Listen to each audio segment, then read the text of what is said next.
ایک بے اعتدالی جو مارکیٹ کی بے اعتدالی ہے، بازار کی بے اعتدالی ہے، وہ یہ دیکھنے میں آتی ہے کہ رمضان میں ایک تو مہنگائی گراں فروشی ہو جاتی ہے، ہر چیز کے ریٹس بڑھ جاتے ہیں، اور ایک اور بدقسمتی سے چیز جو دیکھنے میں آ رہی ہے وہ یہ ہے کہ جو چیزیں رمضان میں زیادہ چل رہی ہیں، کھجور ہے،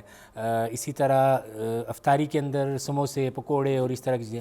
وہ بن تو رہی ہوتی ہیں، لیکن اس کی جو کوالٹی ہے وہ کمپرومائزڈ ہو جاتی ہے، سب سٹینڈرڈ ہو جاتی ہے، آئل سب سٹینڈرڈ ہونا شروع ہو گیا ہے، مسالے سب سٹینڈرڈ ہونا شروع ہو گئے ہیں، اس میں ملاوٹ ہو گئی ہے۔ تو اس حوالے سے اور ایسے لوگ بعض اوقات ایک بڑا کاروبار بھی کر رہے ہیں، اور اس میں ان کا کاروبار بنیادی طور پر کھجور کا اور اس کا، اور دسترخوان بھی لگے ہوئے ہیں ان کے افطاریوں کے، لیکن وہ کھجور جو 2 نمبر ہے وہ 1 نمبر کر کے بیچی جا رہی ہے، جو افطاری کی بنیادی اسینشلز ہوتی ہیں ان میں ملاوٹ کی جا رہی ہے۔ تو اس حوالے سے شریعت کی کیا تعلیم؟ یہ بہت اہم آپ کا سوال ہے، اور میں سمجھوں گا کہ اس کی ایک بہت بڑی ذمہ داری اہل علم پر ہے۔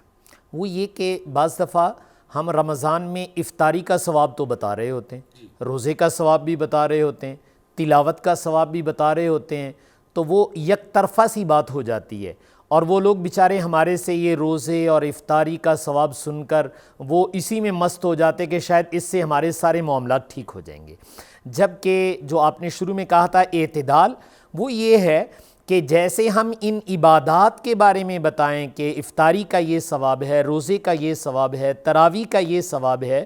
تو وہاں یہ بھی بتایا جائے کہ دیکھیے یہ گراں فروشی کرنا اور ملاوٹ کرنا یا بازار میں لوٹ مار مچا دینا، یہ اتنا گھنونا جرم ہے کہ جس سے ہماری عبادات سب کی سب متاثر ہو جائیں گی، اور بلکہ میں کہوں تو بے جا نہیں کہ ہماری عبادات کی روح نکل جائے گی۔ تو ایک عبادت کا مہینہ نہیں، بلکہ بقول ہمارے ایک استاد محترم کے کہ یہ مسلمان کی زندگی کی تبدیلی کا مہینہ ہوتا ہے۔ اللہ تعالیٰ نے اس میں زندگی کو تبدیل کرنے کا بہت اچھا موقع دیا ہوتا ہے، تو ہم اپنی زندگی کو تبدیل کرنے کی بجائے وہ جو ظلم میری اور آپ کی مارکیٹ میں چل رہا ہے، پیسہ کمانے کے نام سے دوسروں کا خون چوسا جا رہا ہے، تو اگر ہم کسی کا بڑی معذرت خون چوس کر جو ہے پیٹ کاٹ کر اپنے منافع کما رہے ہیں، تو پھر بھلے جتنے مرضی روزے رکھ لو، جتنی مرضی افطاریاں کرا لو، یاد رکھیے گا یہ مجھے اور آپ کو اللہ کی پکڑ سے نہیں بچا سکے گا۔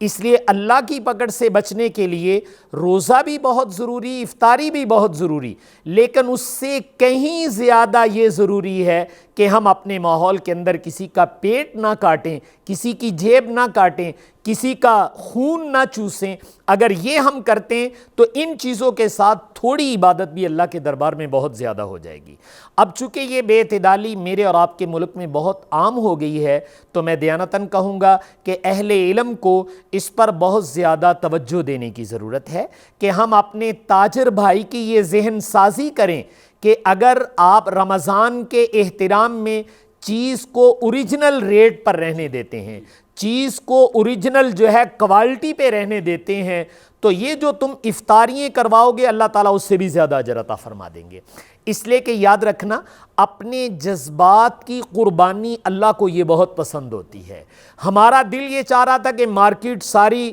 وہ لوٹ گسوٹ میں لگی ہوئی ہے اور میں بھی اس بہتی ندی سے اپنے ہاتھ دھو سکتا تھا، لیکن میں نے اللہ تعالیٰ کا حکم سمجھتے ہوئے کہا کہ نہیں بھائی، میں تو جو اوریجنل ریٹ ہے اسی پر سیل آؤٹ کروں گا، اور میں چیز کو بھی اس کی اوریجنل کوالٹی بتا کر جو ہے سیل آؤٹ کروں گا۔ تو میں دیانتاً آپ سے کہتا ہوں، آپ نے بڑا دسترخوان نہیں لگایا، کوئی گھبرانے کی ضرورت نہیں، لیکن جتنے لوگوں کو اچھی چیز چلی گئی اور اوریجنل ریٹ پر چلی گئی، اللہ تعالیٰ اس سے آپ کو بہت بڑا اجر و ثواب عطا فرمائیں گے۔ اور اگر آپ تاجر کی ذمہ داریوں کے حوالے سے اسلام میں دیکھیں تو اسلام نے بڑے جچے تلے لفظ اس کے بارے میں کہے ہیں۔ دیکھیے، میں اور آپ روزہ، افطاری، صدقہ، خیرات، جتنے بھی نیک کام کرتے ہیں، راتوں کو قیام کر رہے ہیں، وہ اس لیے کہ اللہ تعالیٰ ہماری آخرت اچھی کر دے۔ یہ نقطہ نظر ہے نا، دنیا کا کوئی بینیفٹ نہیں ہم چاہ رہے، ہم اپنی آخرت کو اچھا کرنا چاہتے ہیں، اور آخرت سب سے اچھی ان کی ہوگی جن کو اللہ اپنے نبیوں کا پڑوس عطا فرما دے، جن کو صدیقین، صالحین کا پڑوس اور رفاقت مل جائے، وہ ان کی آخرت سب سے اعلیٰ ہے۔ تو آپ صلی اللہ علیہ وسلم نے ایک روایت میں ارشاد فرمایا التاجر الصدوق الامین، کہ وہ تاجر جو سچے ہیں، غلط بیانی نہیں کرتے، امانت دار ہیں، خیانت نہیں کرتے، تو آپ نے فرمایا یہ سچا اور امانت دار تاجر شریعت کی نظر میں یہ اتنی بڑی عبادت ہے کہ اس عبادت کی برکت سے فرمایا قیامت والے دن اللہ تعالیٰ ان کا حشر اپنے نبیوں کے ساتھ کر دیں گے، صدیقین کے ساتھ کر دیں گے۔ تو بھائی ہم افطاری کر کے جو چیز چاہتے تھے وہ تو ہماری تجارت کے اندر اللہ نے چھپا دی ہوئی ہے، تو جو چیز میرے گھر میں موجود ہے ہمیں پہلے اپنے گھر سے لے لینی چاہیے۔ تو اس لیے ہم یہ پیغام ضرور عرض کریں گے کہ ہماری تاجر برادری، ان کو حوصلہ دیا جائے اور ان کو اس کے لیے تیار کیا جائے کہ تم اپنی مارکیٹ کی ذہن سازی کرو کہ ہم مسلمان ہیں اور ہم نے ایسا مثالی نمونہ پیش کرنا ہے، ایسی اچھی روایت قائم کرنی کہ پوری دنیا کو پتہ چلے کہ مسلمان رمضان کا صرف روزہ رکھ کے نہیں احترام کرتا، وہ اپنی ایک ایک چیز میں رمضان کا اتنا احترام کرتا ہے، نہ ریٹ اوپر جانے دیتا ہے، نہ کوالٹی میں فرق آنے دیتا ہے، بلکہ میں تو یہ کہوں گا ریٹ اگر لیس کر سکتے تو لیس کرنا چاہیے۔ اس میں انشاءاللہ اللہ تعالیٰ آپ کے رزق میں بڑی برکت عطا فرما دے گا۔ یاد رکھیے گا، جس کو میں اور آپ مسلمان ہونے کے ناطے سے برکت کہہ رہے ہیں، اللہ تعالیٰ نے یہ وہ چیز رکھی ہے جو دیانتداری سے ملتی ہے۔ تو بعض دفعہ ہمیں یہ شوق تو ہوتا ہے کہ زیادہ ہو جائے، کثرت جسے ہم کہتے ہیں، ہم برکت کو بھول جاتے ہیں، اور اللہ تعالیٰ نے برکت اسی کے اندر رکھی ہوتی ہے کہ ہم اعتدال کے ساتھ چلیں، شریعت کے حکم کو سامنے رکھ کے چلیں، تو پیسے شاید ممکن ہے گنتی میں اتنے نہ ہوں جتنے آپ پہلے کماتے تھے، لیکن وہ جتنے بھی ہوئے اللہ تعالیٰ ان میں برکت نام کی چیز ضرور ڈال دیں گے۔ تو اس لیے ہم اپنے ماحول میں اپنی تاجر برادری کو بالخصوص عرض کریں گے کہ رمضان کے اندر آپ رمضان سے پہلے جیسے پہلے پلاننگ کرتے تھے کہ اس طرح کمانا کتنا ہے، تو ہم یہ چاہیں گے کہ اس دفعہ یہ پیغام جانا چاہیے کہ ہم نے انسانیت کو کتنی سہولت مہیا کرنی ہے اور ریٹوں کو کتنا قابو رکھنا ہے، چیز کتنی اچھی سے اچھی ان کو پرووائڈ کرنی ہے۔ اگر آپ یہ پلاننگ کریں گے روٹی پھر بھی مل جائے گی، لیکن اگر بری نیت سے میں اور آپ کر رہے ہیں تو یاد رکھیے گا بری نیت وہ چیز ہے جو خیروں اور برکتوں سے انسان کو یکسر محروم کر دیتی، اچھی نیت وہ چیز ہے جو برکتوں کو کھینچ کے لے آتی ہے۔ میں ایک حکایت سے نقل کر کے اپنی بات ختم کروں گا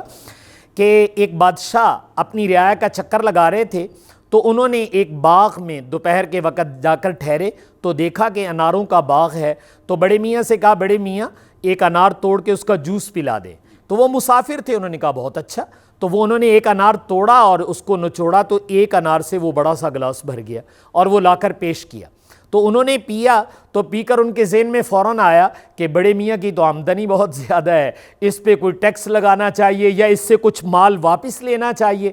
تو دل میں یہ نیت کر لی کہ اس کو تو یہ پتہ نہیں، تو جا کر اس کے اوپر جو ہے نا اضافی ٹیکس لگا دوں گا۔ ایک تو حقیقی ہے وہ حق ہے، لیکن اضافی جسے میں کہہ رہا ہوں۔ تو پھر کہا بڑے میاں پیاس نہیں بجھی، ایک گلاس اور پلا دو۔ تو بڑے میاں دوبارہ گئے اور انہوں نے 1 2 3 4 انار توڑے اور بڑی مشکل سے وہ گلاس بھرنے کے قریب ہوا۔ واپس آئے تو بادشاہ دیکھ رہے تھے کہ درخت بھی وہ ہے، انار کا سائز بھی وہ ہے، لیکن اب 3 4 سے بھرا ہے۔ تو پوچھا بڑے میاں درخت بھی ایک تھا، پہلے 1 سے بھر گیا، اب 3 4 سے کیوں بھرا ہے؟ تو وہ صاحب بصیرت تھے، اللہ تعالیٰ نے دل میں ایک نور رکھا ہوتا ہے جس سے احساس ہو جاتا ہے۔ تو اس نے کہا بھائی لگتا ہے کہ ہمارے بادشاہ سلامت کی نیت خراب ہو گئی، نیتوں کا اثر اللہ تعالیٰ ایک ایک چیز پہ ڈالتے ہیں۔ اس نے فوراً دل میں توبہ کی، اس نے کہا چلو ابھی پتہ چل جائے گا۔ اس نے کہا نہیں یہ محنت کرنے والا ایک زراعت پیشہ آدمی ہے، میں اس پر اضافی جو ہے وہ رقم نہیں ڈالوں گا۔ کہا بڑے میاں ایک گلاس اور پلا دو۔ تو وہ پھر گئے تو ایک ہی انار سے دوبارہ پھر گلاس بھر گیا۔ تو اب آئے تو پوچھا بڑے میاں اب کیوں بھر گیا؟ کہتے لگتے کہ بادشاہ کی نیت اچھی ہو گئی ہے۔ تو بھائیوں میں تاجروں سے یہ عرض کروں گا